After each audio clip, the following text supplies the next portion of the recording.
Hi, welcome to Real Beer Revolution.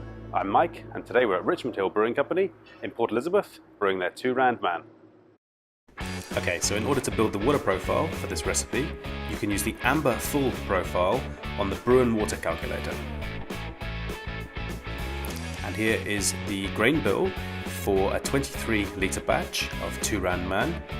We have 3.44 kilograms of pale ale malt, 350 grams of ruby malt, 350 grams of crystal malt, and 50 grams of roasted barley that will be added later on.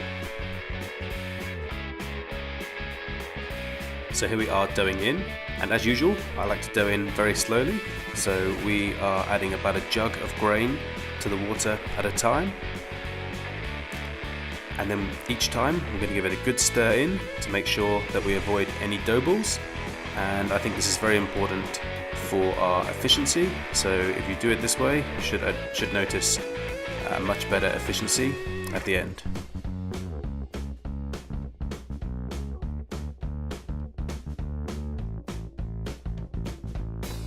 So moving on to the end of doughing in here, as you can see it gets much harder to stir that mash paddle around, and you want to work it in more here, stirring all around the grain bed. Now we're putting on the top mash plate, and I just give it a slight lift up away from the grain bed, take out the grain stopper, and pop on the overflow inlet and push the mash pipe down to the mash plate there. Okay, so we pop on the lid and connect the recirculation arm and start the mash. So the mash schedule for this one is extremely simple. It's just 60 minutes at 70 degrees C. And while this is mashing, let's go and have a chat with Neil. Hi, so we're here with Neil from Richmond Hill. First of all, thanks very much for having us here. No, awesome to be here and get this brew. We've spoken about it quite a few times. Yeah, and long overdue. Yeah, now we've actually got there. So yeah, and yeah, give me a bit of a history about Richmond Hill. Story behind how you guys so RHBC, we've been running for about 4 years now. Okay. What happened was I was overseas working in a couple of microbreweries in Ireland and Germany, just getting some training that way.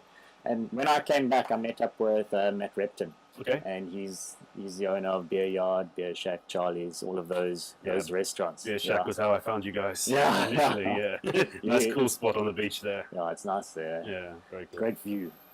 Anyway, I met up with Matt, and he had bought a Brew Magic system, and he was looking for someone to brew into it, or on it. And I said, I'll give it a go, and he said, go for it. Okay. So that was 4.5 years ago. So it worked out really well. And that was your Car Park John recipe, right? You started with... Yeah, we started with that, yeah. So that's kind of, when people say Richmond Hill, they also say Car Park John in the same breath almost. Yeah, it's kind of synonymous. Actually, it's more Car Park John than RHBC. Yeah. Which is we're happy with that, that's fine. Yeah. We're proud of the brand. Today we're not brewing Car Park John, we're doing something different. 2 Rand Man, So that's a little taster of one here. So 2 Rand Man Irish Red Ale. Yep. Very true to style. That's perfect, thanks Timmy. So as you can see, we do it with nitrogen, so we've got that lovely tight head. Awesome. Yeah. We're not going to recreate the nitrogen on the homebrew batch. Oh, we can. Yeah. I mean, if the guys have access to nitrogen, then we can pop it in, so they can see how to do it. If they got a nitro tap, that's the problem, or the bitch is getting the nitro tap.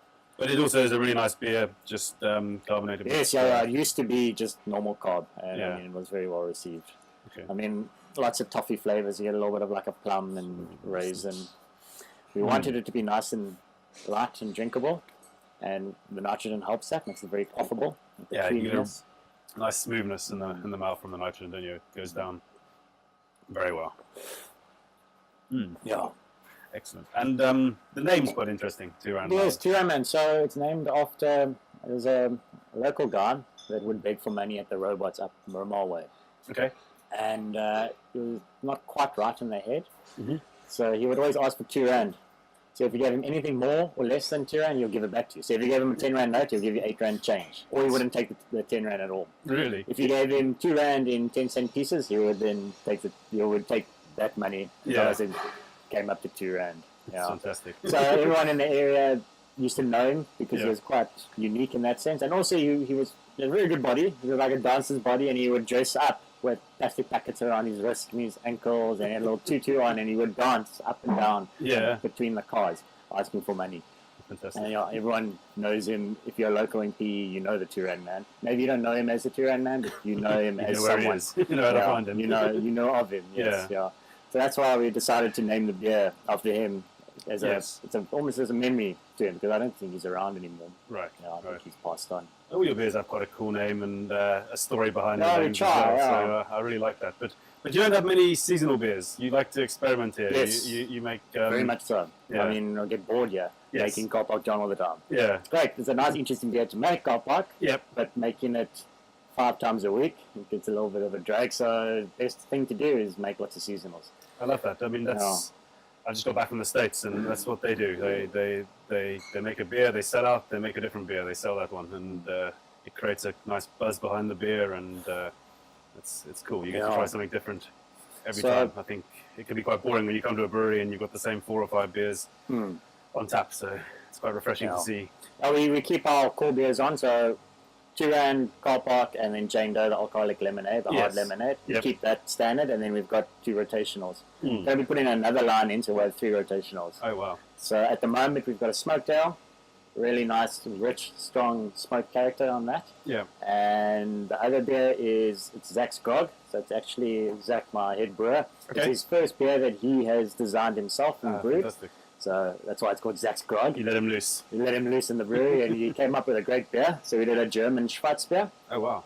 Really, really nice. Yeah. Very, very, very clean, very crisp, and we've managed to not get any of that dark flavor coming through. So it kind of messes with the mind. So when you drink it, you look at it and you're like, okay, no, this is going to be quite a big beer. It's going to be like quite rich with your coffee flavors and that. But when you drink it, it's not the case. It's like a normal light lager, but with this dark color to it. Yeah. I'll have to try that one later on.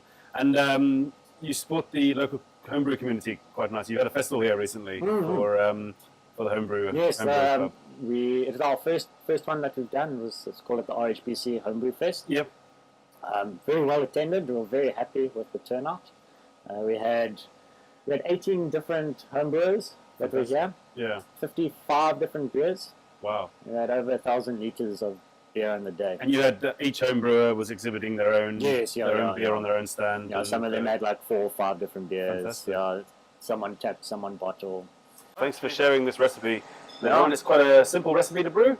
Yeah, it is. But it's there's no real deviation in that recipe. To get it true to style, you need to have it pretty much what the recipe is. Yep. I spend a lot of time getting it true to style. Yep. And most important thing is your yeast that you're using for the beer.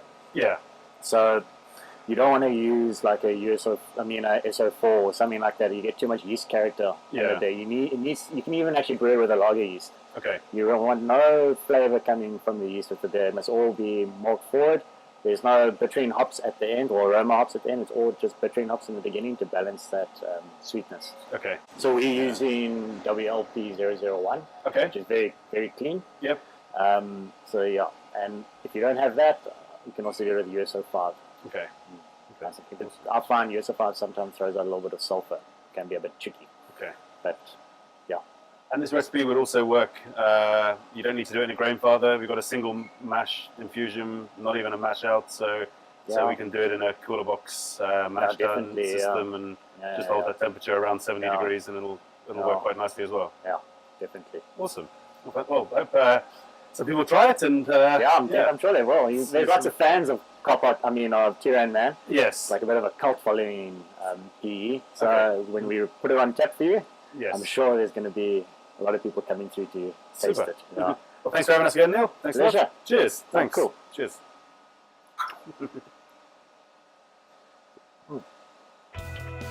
Okay, so we're coming to the end of our mash now.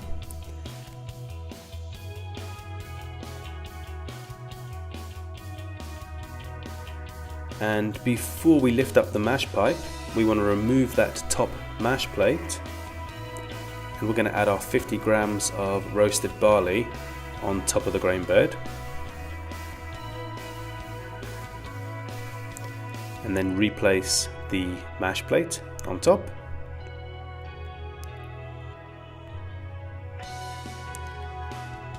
And lift up the mash pipe and allow all the water to sparge down through the grains.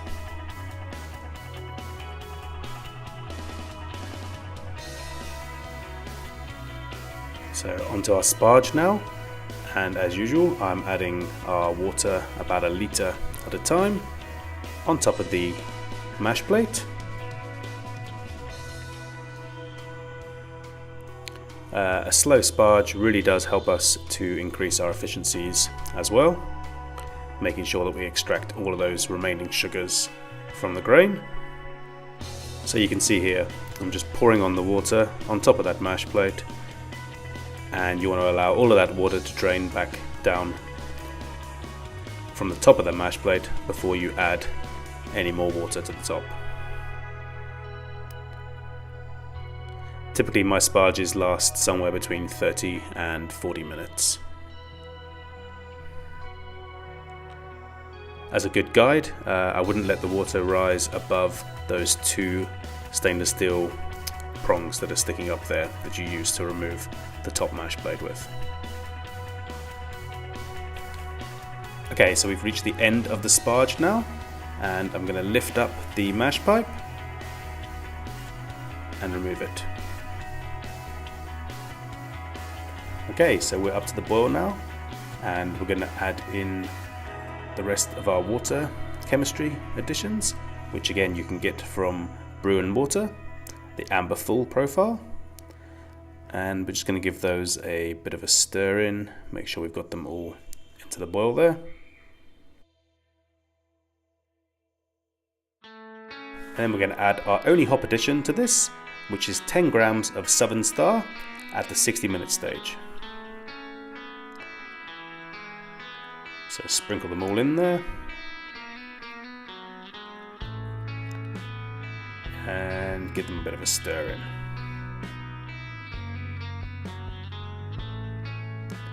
I took this opportunity to give the bottom of the kettle a bit of a scrape with my mash pedal, just to ensure that we don't get any burnt on build up on the bottom there.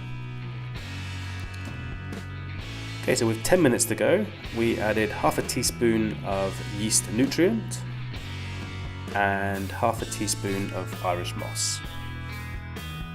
And at this stage, we also connected up the counterflow chiller and ran boiling hot wort through the counterflow chiller with the timer paused for about 5 minutes, just to sanitize the counterflow chiller.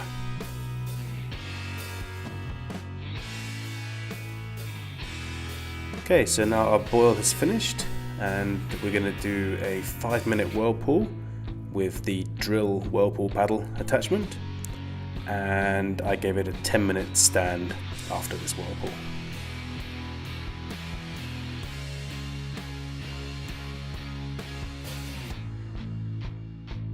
So once that was finished, we connected up the counterflow chiller, ran the cold water through the chiller, and when it dropped down to temperature, we started transferring to the fermenter. As I mentioned before, in South Africa our groundwater temperatures are quite warm, so the lowest we've been able to get it down to in the summer is about 26 degrees C. So you can see there 26 degrees C wort going into the fermenter, and then we just chilled it down to pitching temperature in the fridge before we pitched our yeast.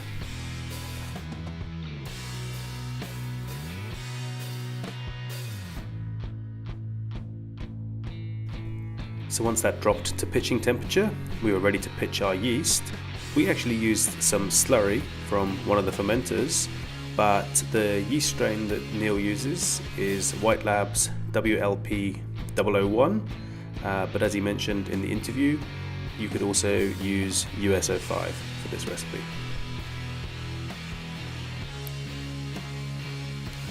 So once we got all the yeast slurry into the fermenter, we replaced the lid on the fermenter, making sure that everything was sanitized.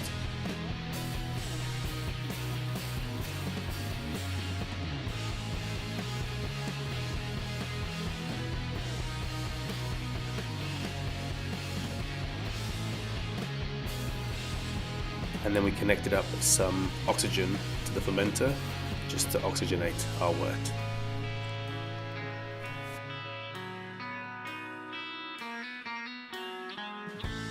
So that was the recipe for 23 litres of Richmond Hill Brewing Company's 2 Rand Man Irish Red Ale. I hope you enjoyed the video. If you did, please give us a like on YouTube.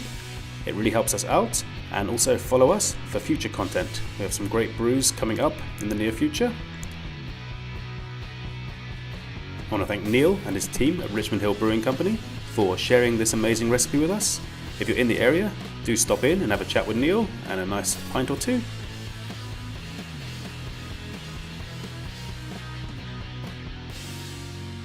Thanks very much for watching. Until next time, happy brewing!